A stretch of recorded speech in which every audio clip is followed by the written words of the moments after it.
আমি আবার এক নজরে 27টি আমল আপনাদেরকে বলে দিচ্ছি। নাম্বার 1 চাঁদ দেখা,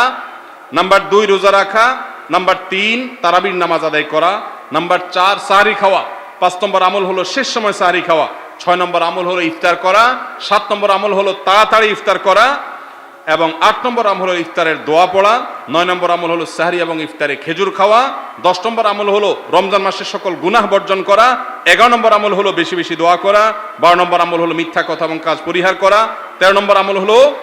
অশ্লীলতা এবং ঝগড়া বিবাদ রমজানে রোজা রেখে না করা, 14 নম্বর আমল হলো ভালো কাজের পরিমাণ এই মাসে বাড়ায় দেওয়া, 15 নম্বর আমল হলো বেশি বেশি আল্লাহর কাছে ক্ষমা চাওয়া, কারণ এই মাসে আল্লাহ বেশি ক্ষমা করেন মানুষকে, 16 নম্বর আমল হলো অন্য রোজাদারকে ইফতার করানো, তাদের বাসায় ইফতার পাঠানো,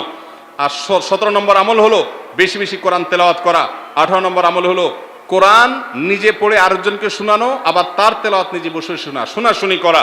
19 নম্বর আমল হলো দান সাদেকা করা, 20 নম্বর আমল হলো তাহাজ্জুদ এবং বিশেষ করে ভোর রাতে সারি খেতে উঠে দোয়া করা, আর 21 নম্বর আমল হলো উমরা করার সামর্থ্য থাকলে,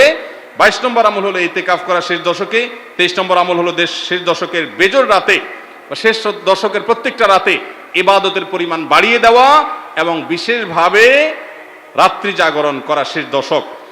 আর 24 নম্বর আমল হলো শেষ দশকে নিজের পরিবারকে ঘুম থেকে ডেকে তোলা, স্ত্রী সঙ্গ ত্যাগ করা, 25 নম্বর আমল হলো লাইলাতুল কদর অনুসন্ধান করা, 26 নম্বর আমল হলো লাইলাতুল কদরের বিশেষ দোয়া পাঠ করা, আর 27 নম্বর আমল হলো ফিতরা দেওয়া।